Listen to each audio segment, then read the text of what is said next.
Hello everyone, कैसे हैं आप सब और क्या हाल समाचार हैं आपकी। आज की वीडियो एक बिग वीडियो होने वाली है क्योंकि पहली बार मैं मारुति और टाटा मोटर का कंपेयर करने वाला हूं। कंपेयर की बात भी बहुत ज्यादा जोर शोर से मार्केट में है क्योंकि कहीं ना कहीं लोगों को लग रहा है मारुति पीछे है और टाटा मोटर आगे, या बहुत लोग कह रहे हैं जैसे नोकिया ने खुद को चेंज नहीं किया और मार्केट से बाहर हो गई, तो कहीं मारुति भी ईवी सेगमेंट में जो नहीं आ रही है कहीं मेजर गलती ना करे और मार्केट से खत्म ना हो जाए। तो आज इस वीडियो में हम पूरी डिटेल एनालिसिस लेके आए हैं, एक एक डेटा फैक्ट के साथ, कौन क्या कर रहा है, किस तरीके से कर रहा है, कितना मार्केट शेयर कैप्चर कर रहा है, उन सब चीजों को जानेंगे जिससे आपको फायदा हो कि आपके पोर्टफोलियो में कौन सा शेयर रहना चाहिए, कौन बेहतर रहेगा, किस तरीके से आपको पूरी सोच खुद का बॉस बनने में हेल्प होगी और खुद का बॉस बन के एक सही डिसीजन ले पाएंगे। तो मैं मुकुल अग्रवाल आपका आप ही के यूट्यूब चैनल में स्वागत करता हूं। जो भी नए लोगों चैनल को सब्सक्राइब करें, बेल आइकॉन हिट करें जिसे नोटिफिकेशन ऑन कर लें, तो जब मैं लाइव आता हूं या वीडियो अपलोड होती है आपके मोबाइल पर नोटिफिकेशन आएगा और रात के 8:30 बजे के शो में जब देते हैं हम कुछ ट्रेड, आप कमा सकेंगे। यह है हमारी कोशिश। और साथ में स्टॉक मार्केट की किसी भी ब्रेकिंग न्यूज के लिए ट्विटर और टेलीग्राम से जुड़ जाइए। लाखों लोग जुड़कर फायदा ले रहे हैं, आपको भी पूरा फायदा मिलेगा।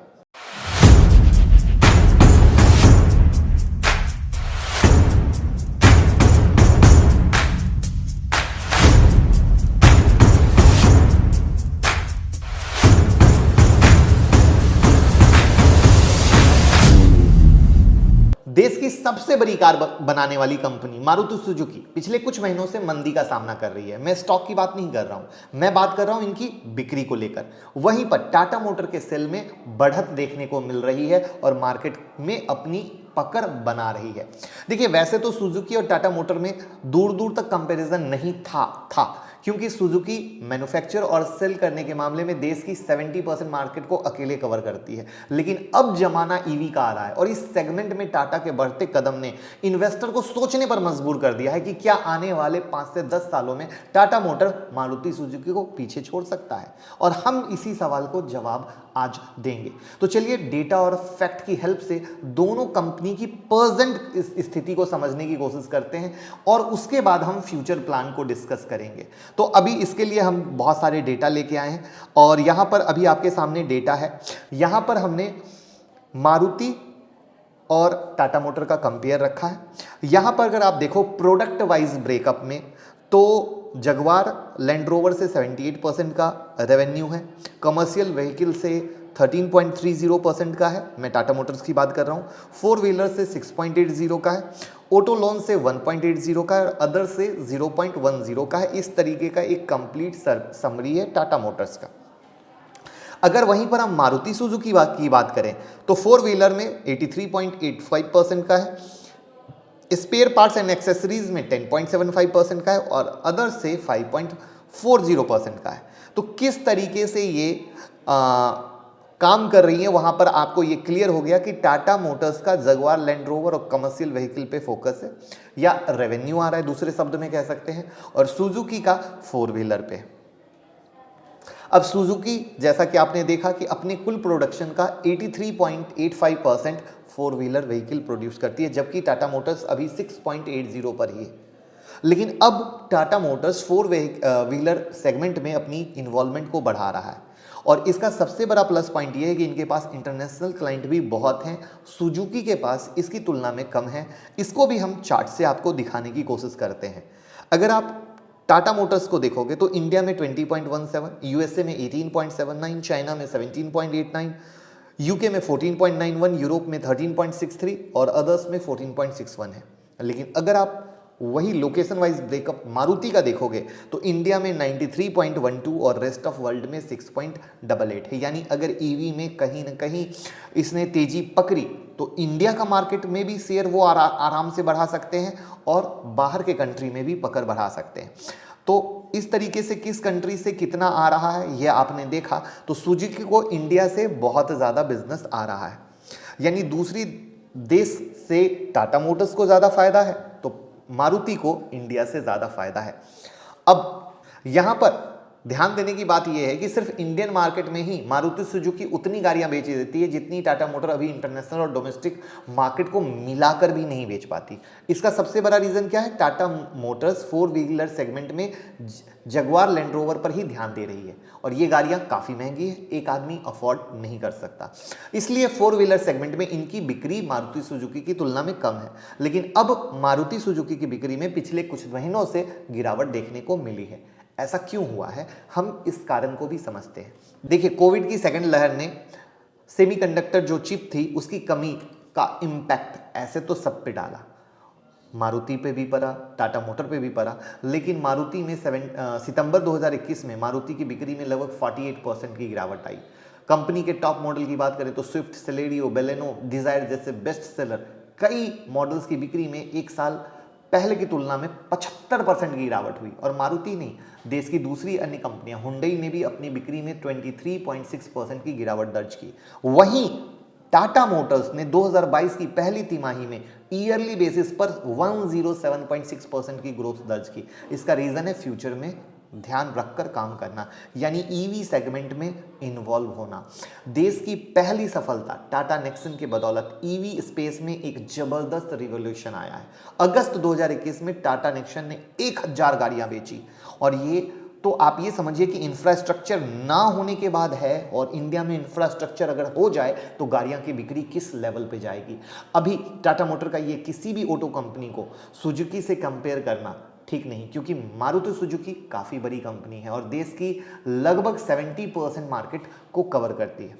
सितंबर 2021 की बात करें तो टाटा मोटर्स ने 55,988 यूनिट सेल किए, जबकि सुजुकी ने 86,380 यूनिट सेल किए। तो यहाँ पर कंपैरिजन नहीं है। लेकिन अगर हम फ्यूचर की बात करें तो टाटा मोटर कहीं ना कहीं मजबूत स्थिति में दिख रहा है, क्योंकि पेट्रोल की बढ़ती कीमत ने कस्टमर की चॉइस को ईवी की तरफ शिफ्ट किया है और साथ में गवर्नमेंट का सपोर्ट, गवर्नमेंट बहुत सारे ऑफर दे रही है ईवी लेने पर।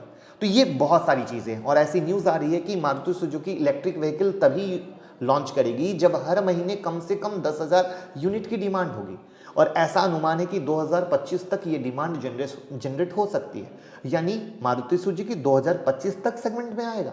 वही 2025 तक टाटा मोटर ने 10 नए इलेक्ट्रिक व्हीकल लॉन्च करने की घोषणा की है, यानी जब सुजुकी काम शुरू करेगी तब तक टाटा मोटर लॉन्च कर चुका होगा। मार्केट में विश्वास और पकड़ बना रहा है, उसको और बड़े पैमाने पर बढ़ा देगा, यानी एक दिलचस्प टक्कर होने वाली है। लेकिन यहां पर एक चीज ये भी जानना है कि ये भी जरूरी नहीं कि कोई मार्केट में पहले आए वही लीड करेगा। अगर मारुति सुजुकी 2025 में बेहतरीन टेक्नोलॉजी के साथ आती है तो टाटा मोटर को पीछे भी छोड़ सकती है। तो टाटा मोटर को छोड़ सकती है, लेकिन छोड़ना आसान नहीं होगा, क्योंकि टाटा मोटर पूरी तैयारी के साथ एक इकोसिस्टम डेवलप कर रहा है, ना कि सिर्फ कार। यानी पूरा का पूरा आप आओ इंफ्रास्ट्रक्चर, मेरे पास चार्जिंग स्टेशन है, मेरे पास बैटरी है, मेरे पास टाटा एलेक्सी है जो लेटेस्ट टेक्नोलॉजी डेवलप करेगा।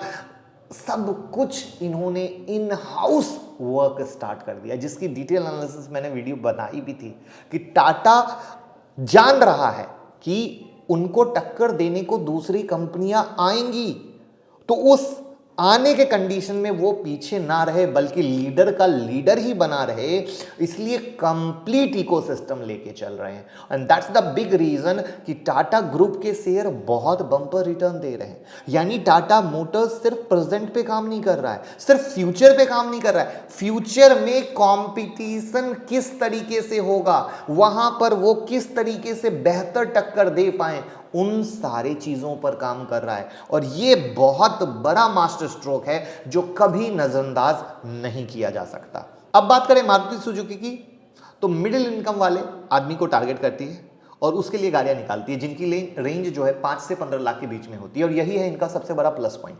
ये गाड़ियां बेहतरीन बजट में लॉन्च करते हैं और इसीलिए इन्होंने 70% मार्केट को कवर कर रखा है। लेकिन अगर ईवी फील्ड में बात करें तो ये कहीं नहीं दिख रहा, जबकि टाटा ने बजट में टैगोर ईवी को भी लॉन्च कर दिया, क्योंकि वो समझ रहे हैं कि इस बार गेम किस तरीके से खेलना है और किस तरीके से लोगों को टक्कर देनी है। मारुति सुजुकी के पीछे दिखने का एक और बड़ा रीजन है, अभी मारुति सुजुकी का सीन जो है थोड़ा टाटा नैनो की तरह लग रहा है। 2008 में जब टाटा नैनो लॉन्च हुई थी, ये देश की सबसे सस्ती कार थी और इस रेट के चक्कर में कंपनी ने कार में बेसिक फीचर दिए और यही रीज़न था कि सस्ती होने के बाद भी ये सफल नहीं हुई।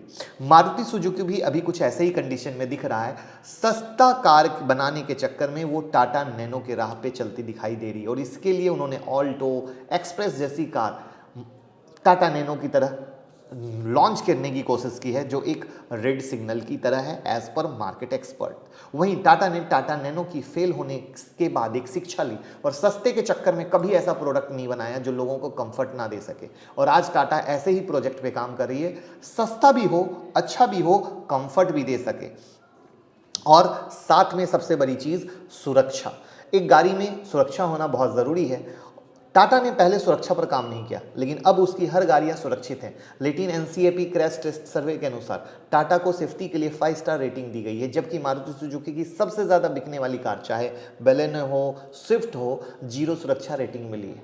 तो ये वो कुछ साइन थे जो टाटा मोटर्स को मारुति सुजुकी से कहीं ना कहीं बेहतर दिखा रहे हैं और Tata Motors 4 wheeler EV segment में लीड करती है तो इस शेयर को और भी बम्पर मुनाफा मिलेगा। तो दोनों कंपनियों के स्टॉक के प्राइस में तो आप जानते ही हैं जमीन आसमान का फर्क है।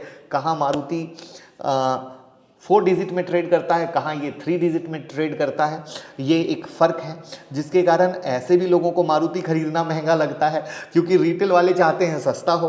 तो ये कई सारी चीज़ें हैं। तो उम्मीद करूंगा बहुत सारा कंपेयर विद डेटा फैक्ट आपके साथ शेयर किया, आपको पसंद आया होगा। तो कैसी लगी एनालिसिस, जहाँ पे कहीं ना कहीं ये क्लियर लग रहा है कि जिस तरीके से टाटा मोटर्स काम कर रहा है वो बहुत अच्छी सोच के साथ अच्छा काम कर रहा है और फ्यूचर के लिए बहुत ही अच्छा होने वाला है। तो मेरी नज़र में तो ऑफकोर्स आज के डेट में अगर हम बात करें तो टाटा मोटर बेहतर है और किसी भी डीप में लेने के लिए अच्छा खिलाड़ी है।